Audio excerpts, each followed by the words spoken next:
All aboard! Let's hop on that train. It's money making weekend. Let's do it with some soccer, baseball, and football bets.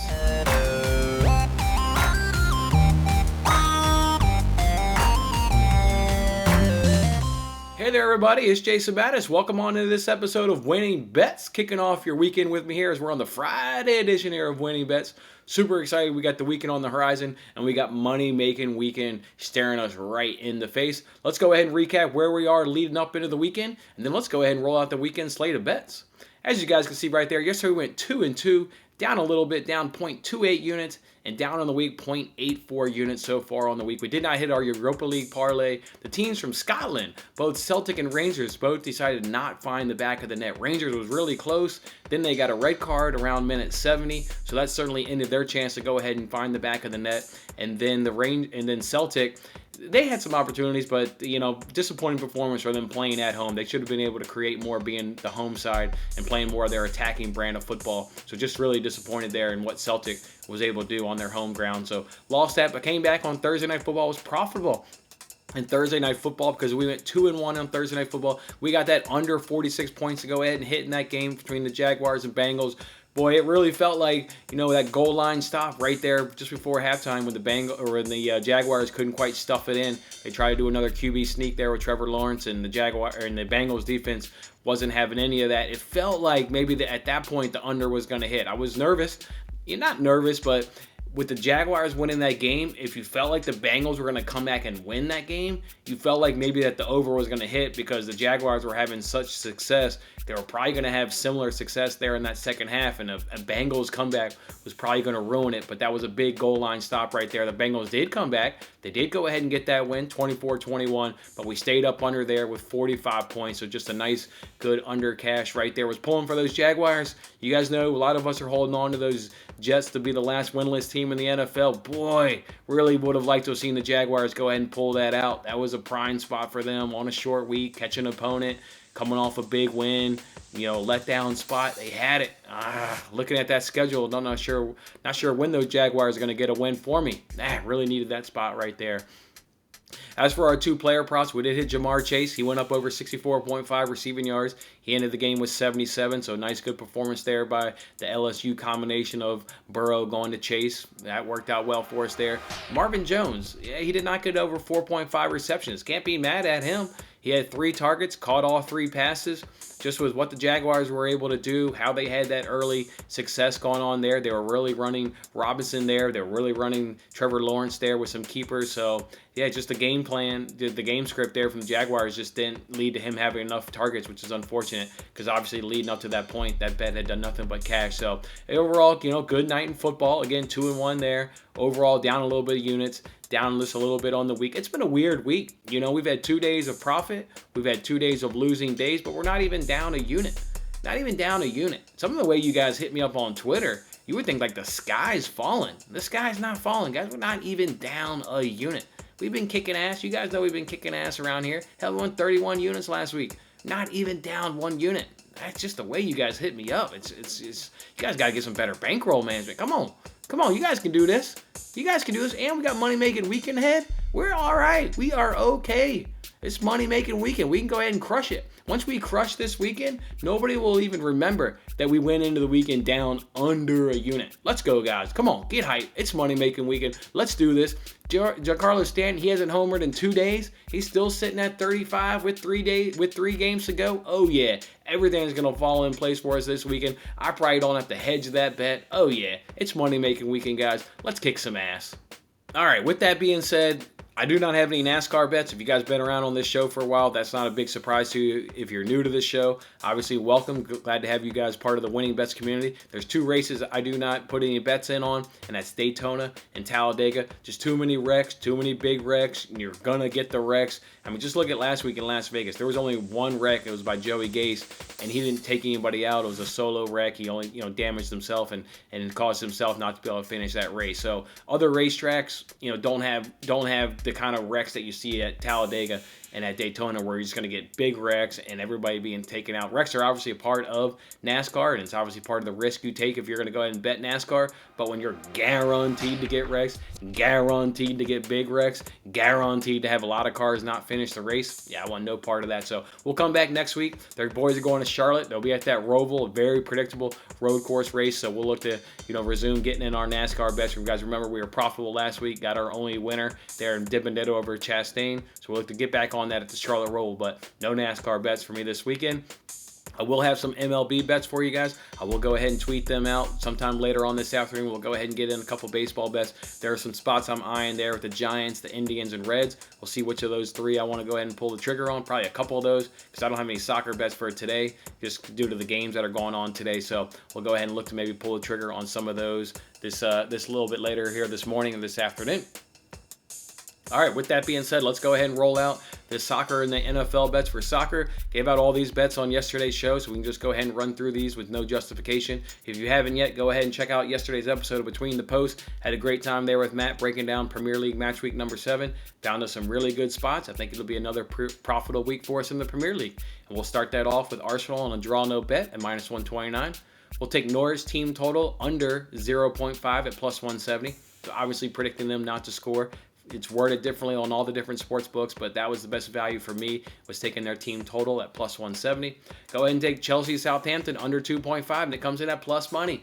At plus money. How can you say no? How can you say no to a Chelsea under 2.5 at plus money? There is no way I can say no to that, so we'll ride that at plus 110. Go ahead and also take under 2.5 in Wolves versus Newcastle at minus 104. Also take under 2.5 in Tottenham versus Villa at minus 103. Then let's go ahead and take Rafinha, 2+ shots on target at plus 370. And this I will just mention just because the discrepancy in these sportsbooks was wild. PointsBet has this at plus 125. DraftKings has this at plus 185. FanDuel has this at plus 370.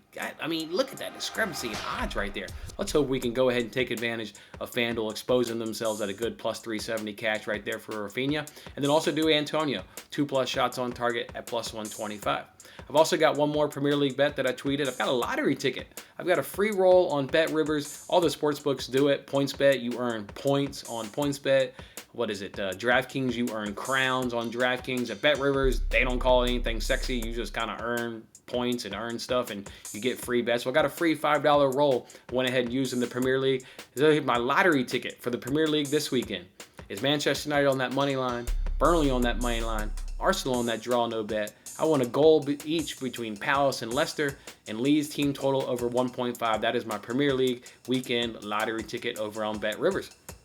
And I will have another one of those because I've got another $5 free bet over at BetRivers. This time I'm going to use it on the NFL. That one I'll tweet out. Again, want to wait for more Friday, get the last day of injury report on Friday before I go ahead and do that one. There'll be a combination of spreads and money lines. So we'll also have a nice NFL lottery ticket for us going on. All right, let's go ahead and jump on into the NFL. And by this point of the season, and I know it's only early, it's already week 4, but you saw it last season, we saw it the season before.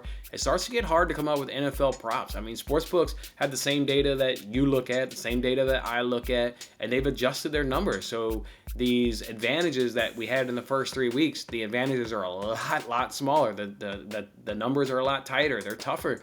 But I still think we've got some good spots. But if you hung around the show last year, you guys saw we had a huge amount of volume in those first 3 weeks. As we start moving through these seasons, the volume will start to cut back just because, like I said, the sports books, they adjust. And, they're not giving us the good value that they did in the first 3 weeks. So still got some good spots this week. So let's go ahead and jump on into it.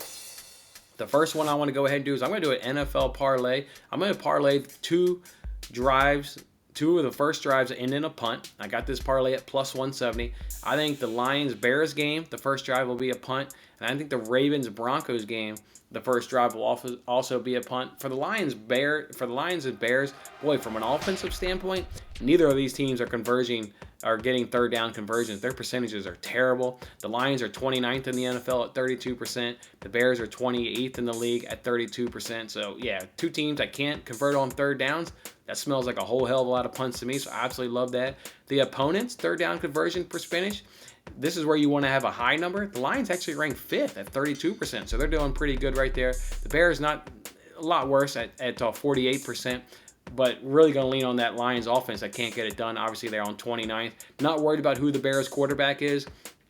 Whether it's Justin Fields, Andy Dalton, I don't really believe that Nick Foles is going to be the starter. I think it'll be between Fields and Dalton. I just don't really care because Dalton's going to come in rusty if he comes in.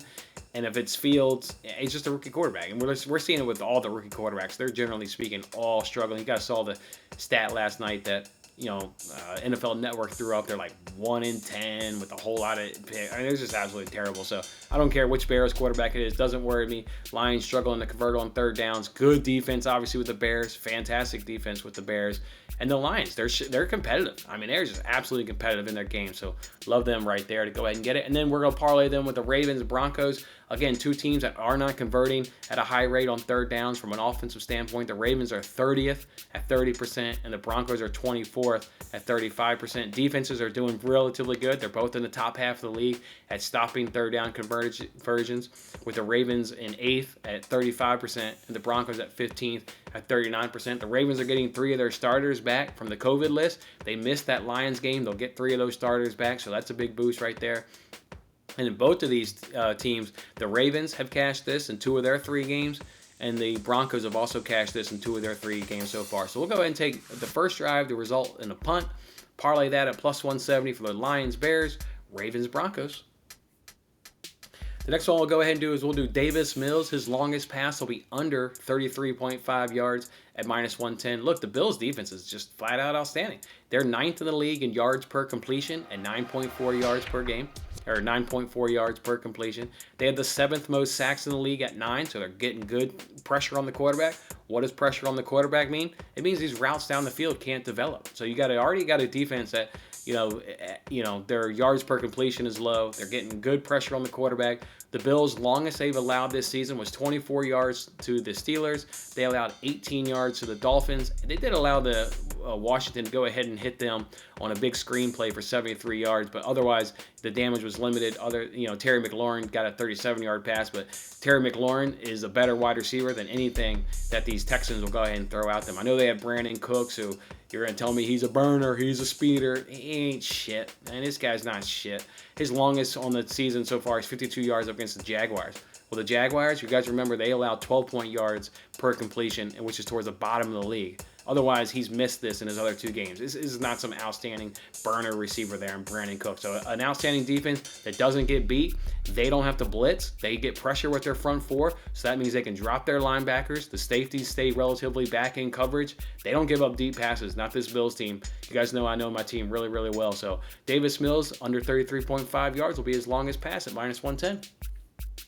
We'll also go ahead and do Mike Gesicki, over 31.5 receiving yards at minus 115. He's our old friend. Hey, guys, our old friend has come back. Yeah, you guys remember. You've been on this show from last season. He's cashed in 10 of 15 games last season, including his last 8. We rode damn near most of those last 8. We caught fire with Mike Gesicki last season. You guys remember that from last year. He's cashed already in his last 2 weeks with Jacoby Brissett. Not a big surprise right there. The reason we laid off of him in week 1 was because you had Tua. He's a starting NFL quarterback. In year 2, in theory, he got the bet better in the offseason. What did this bet do in week 1? It did not cash. Insert a backup. Yeah, Jacoby Brissett is a backup. I know he was a starter at the Colts, but he is a backup. And what do backups rely on? Running backs, tight ends. No big surprise that this bet is easily cashed in the 2 starts. Essentially call it a start up against the Bills because Tua was knocked out in the first series there against the Bills. So he's played 2 full games. This bet is cashed easily in those. He's had 6 and 12 targets in those last 2 weeks, and 12 targets was his most recent game. Even the Dolphins are starting to be like, hey, we had this guy last year that was a baller. Let's go ahead and incorporate him back into the game plan. Yeah, he's fully back in this. He's also a deep threat. He's not just a tight end that gets short. He's a deep threat. He's got long completions of 27 and 18 yards. His average per catch is 9.8 yards. This is a fantastic player right here. Coulter averaging 34 yards per game to the tight end possession. And absolutely love this. Love that our friend is going to come back into us. Hopefully we can ride him for multiple weeks as long as the sports books give us this number. Somewhere in the low to mid 30s. I mean, low to mid 30s for this guy does not scare me right here. So we'll go ahead and take him over 31.5 yards at minus 115. All right, let's go ahead and ride the Tom Brady special. How about this? You guys are seeing it. DraftKings, they have a ton of Brady special bets. PointsBet has a ton of Tom Brady special bets, and so does Bet Rivers. Well, there's one that I like, and it's over on Bet Rivers. They've got a special here of Tom Brady to have 68 plus passing yards in the first quarter and a passing TD in the first quarter at plus 150. I like that. I like that because I'm all on this. Obviously, Brady coming back. You guys remember, I've already given you guys Bucks -6. I gave you guys that on Tuesday. They're going to absolutely crush the Patriots right here. But just in terms of this bet, needing 68 passing yards in the first quarter and a passing TD, we know what Bill Belichick does. If the Patriots win the coin toss, he defers. He loves that. Yeah, end of the first half, get a score, get the ball at the start the second half and get a score. He loves that. I mean, absolutely loves that. So we know if the Patriots win the coin toss, he's going to defer and the Bucks will get the ball first. Bruce Arians, I actually Googled this because I didn't quite know what his strategy was. You can find tons of articles that say his strategy is he wants the ball. He believes in getting the ball. He's got a game plan. He's an offensive-minded coach. He loves scripting out the first 15, 20 or so plays, and he loves getting the ball and getting the ball and going to score. Again, you do a quick Google search of Bruce Arians coin toss decisions, and you'll find exactly the information I found yesterday. So you've got one coach who's going to give you the ball, the other coach who wants to keep the ball and go score, and you only need 68 yards. That's going to break the record over Drew Brees to have the most passing yards in the NFL. He's going to get it done in the first quarter. They're going to come out pass happy. This isn't like a Bill Belichick kind of coach where like if Bill Belichick, was coaching Tom Brady in this scenario, he may be like, well, we'll run the ball. We'll catch the opponent off guard. They'll think we'll pass, and we'll hit them here with the run-heavy plan. Now, Bruce Arians is like, all right, go. You going back to New England? You want to shit on these old guys?